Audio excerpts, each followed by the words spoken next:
On guard. Haha. The pen is mightier than the sword, Pikachu. But is it mightier than the electroshock? I don't know. Shocking puns and fun that we have here. Pika makes the show notes. We use show notes here. We try to, at least.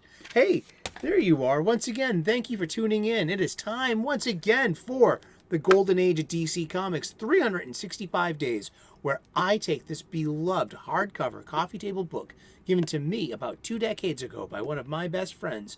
This has been surfing my coffee table ever since, and it is providing us with this opportunity to have comic book shop style conversations every day. I'm loving it. Thank you so much for tuning in.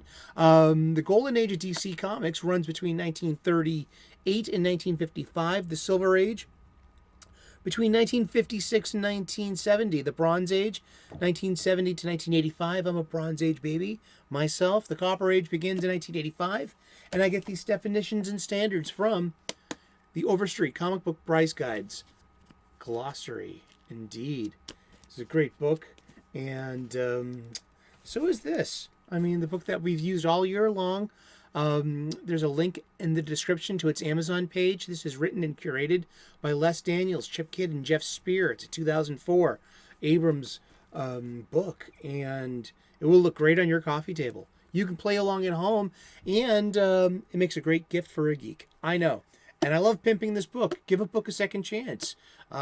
We've gotten a lot of mileage, a lot of inspiration. That's basically the point of this book, is to inspire us to start and to have a conversation about comic books daily.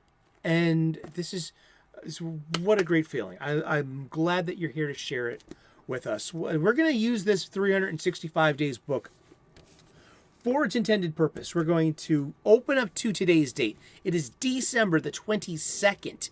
Winter has begun, indeed. And wear layers if you have snow in your area, and be careful walking on those sidewalks, please. It's December the 22nd. We're going to look at some comic book art of an antediluvian age. We're going to read the blurb, and then we're going to talk about comic books. And we're going to talk about comic books, you guessed it, every day for the rest of the year. The year is winding down. We have talked about comic books every day all year so far. And we're just going to keep going and going because it's something that we love to do. And thank you so much for tuning in. Awesome. And I hope that you are clobbering your problems and not being clobbered by them over and out. Indeed. Ah, ha, ha, ha. Now, I always hated it when they miscolor Robin's insignia. I don't know why. I'm kind of picky. I've just never kind of liked it when they flip the colors inadvertently, or but this is story by Bill Finger, pencils by Lou Sayer Schwartz, inks by Stan Kay, from Detective Comics, issue number 168, February of 1951. It's the Red Hood. The Red Hood. After 10 years, he's come back. Robin, how's your hand? I broke a finger. Forget about me, Batman. Go get that crook. Yeah, look at the stars around Robin's hand there. He might have like a boxer's fracture. I've had that before. It's a horrible way to have a broken bone. You'd wonder why that, I wonder why he doesn't have arthritis already from all the broken bones and things. I love that Christopher Nolan, when The Dark Knight Rises and he's talking with his doctor, parasailing. How did you get this injury? That's some good stuff. In my humble opinion, of being a lifelong Batman fan. Yeah, I like the Nolan movies. Let's get to it. It's December the 22nd. We're going to read the blurb. More than a decade after the Joker made his debut, the writer who helped create him got around to writing his origin story. In The Man Behind the Red Hood, we learn that the Joker had once been a common criminal disguised by a mask until an escape route through a pool of chemicals had grotesquely altered his appearance. The tale, with added embellishment, is now an accepted part of Batman lore. although it's just possible that this mundane explanation of a mystery also dissolved a bit of the character's mystique. They say the same thing happened with Wolverine, with Logan, about like all his origin story being filled in, and in the late 90s. And going forward, it's intrinsically changed his character. It's not the same Wolverine that we had growing up, especially post Disney. That's my iPhone. It's my parents saying hello. It's good to see them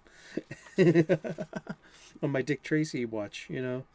And but yeah, the Red Hood. Now the Red Hood is actually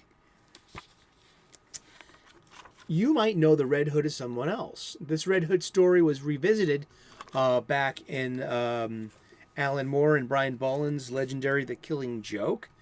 Also in many retellings of this Batman story over and over again. It also, let's see,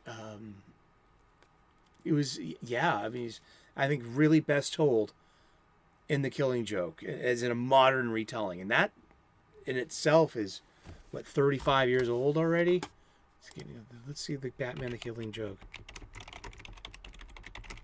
Pika, you're supposed to have these notes ready for us. It's in 1988. Yeah, it's 35 years old. Wow. Yeah.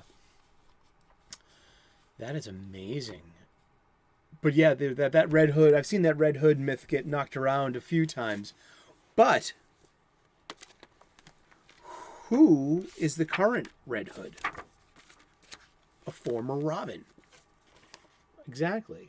And that's Jason Todd. The Robin, the second Robin, who got killed by the Joker, murdered by the Joker, and came back from the dead. Comic book circumstances. And then he adopted the mantle of the Red Hood. That's his anti-hero name, is the Red Hood. So it's a tribute to the Joker. He's always been portrayed as a dark, twisted kind of character. Jason Todd has.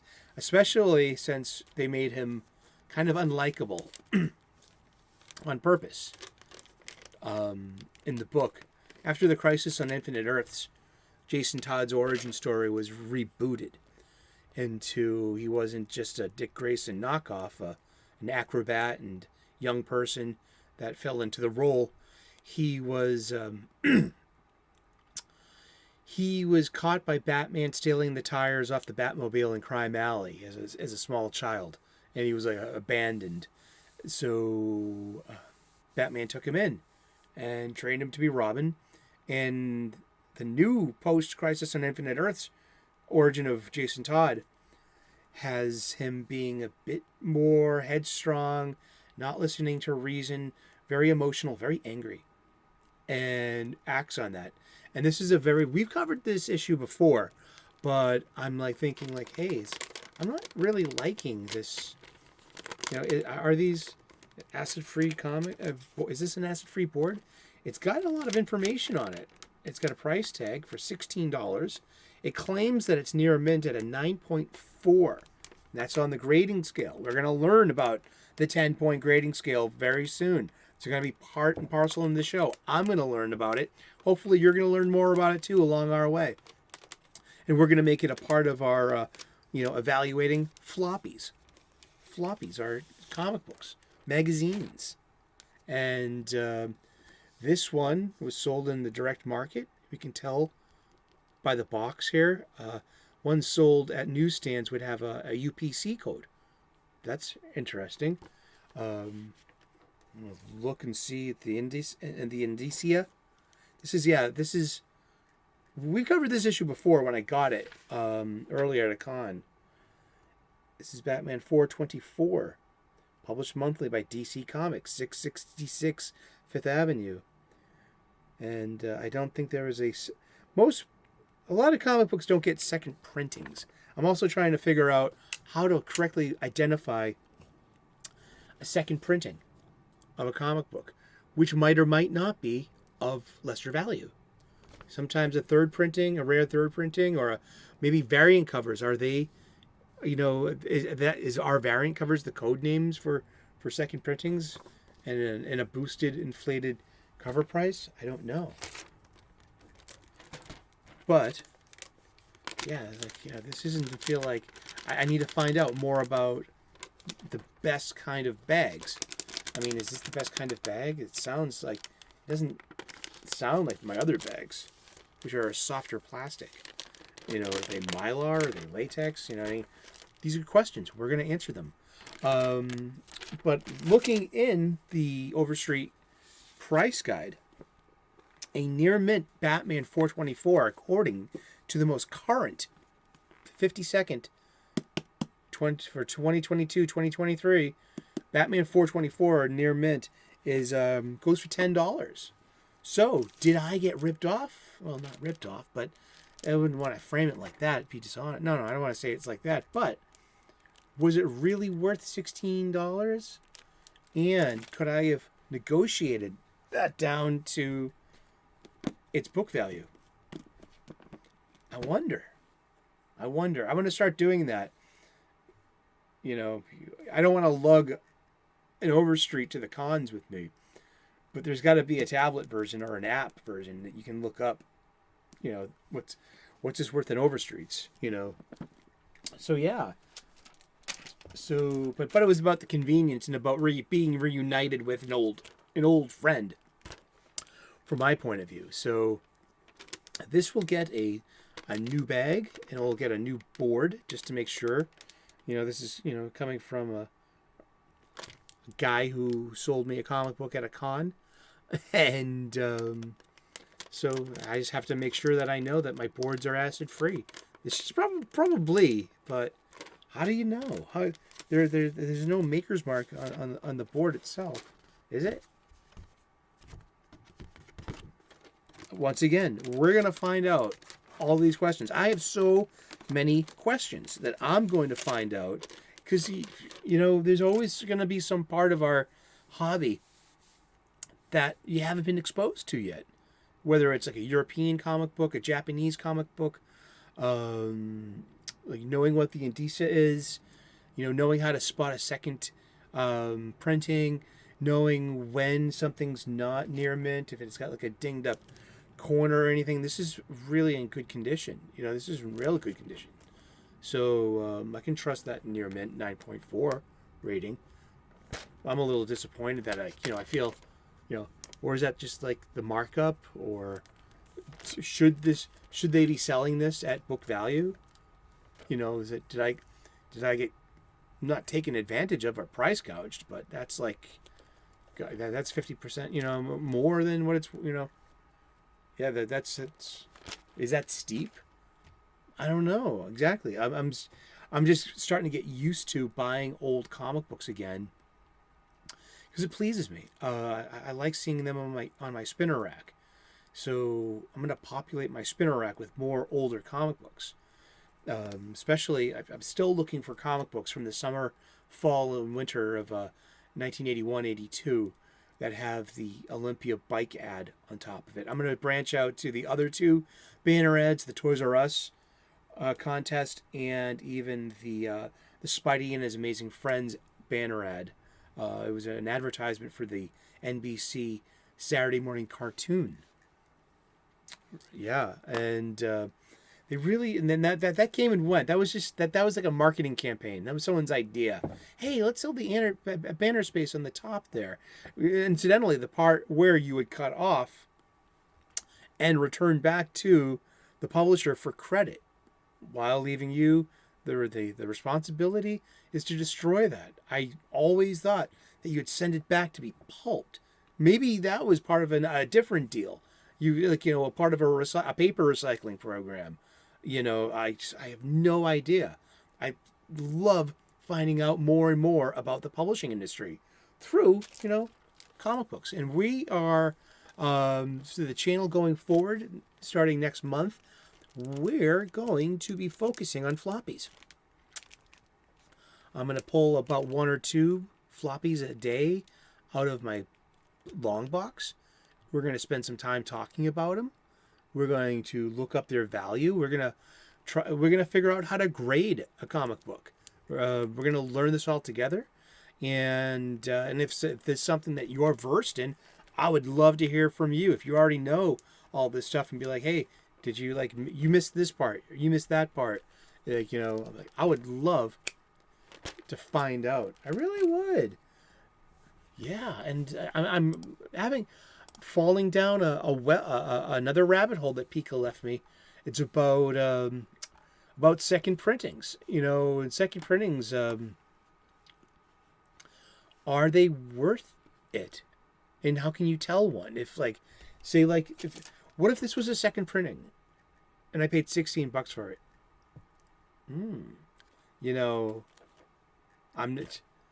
It's out there. I mean, seriously, there are very, and I'm reading some, this is the internet for you. It's someone's blog, and it's about early retirement, but this person also is huge into comic books and in their speculator market. And there are rare Copper Age comic books where the third or later printings are worth more than the first prints. These examples include Spider-Man #1, the UPC Gold. That's right. I remember the silver cover of that too. It is an embossed cover. There's Hulk #377, third printing. Man of Steel #18, the fifth printing. Spawn #1 is a black and white second printing, etc. And yet there are also many cases where the first print will have a higher value. Like, for example, Spider-Man #361 and many other modern titles. So that begs the question, when can a second print be more worth than a first printing? And so, yeah, I mean, we have to... So how can you identify one? And how can you prevent being taken advantage of by over an inflated price, So, yeah, you have to, caveat emptor. You have to look out for yourself. And how to tell the difference. It'll say so in the indicia. Yeah. Let's look once again at the indicia. I mean, I don't mind taking it out. I love the ads. We got some TSR. We've got RBI Baseball and Gauntlet. For what? The NES. The original's NES. Not the SNES. We're talking about the original one. This is the Diplomat's Son. But yeah, we're going to focus in on the indicia. There we are. We're going to always spend a minute with the indicia. This is Batman #424. So it doesn't say first volume. It's assumed the first volume. A second volume would be a new issue 2. A new issue 1. But also I've seen returns to a legacy numbering system. So sometimes it respects the new numbering system, then it will go back to its classic numbering system. So I don't know what that means for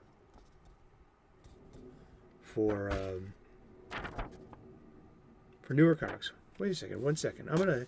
We're gonna find out. I'm gonna use the pause button. Okay, here's a recent issue of Flash.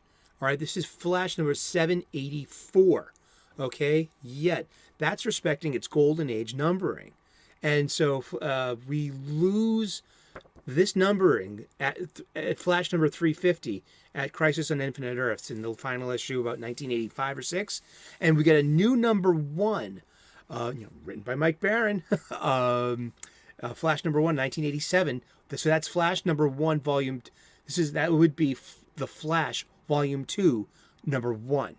And there have been a few other volumes of the Flash in between, but we are going to look at the indicia, and we're going to see where we are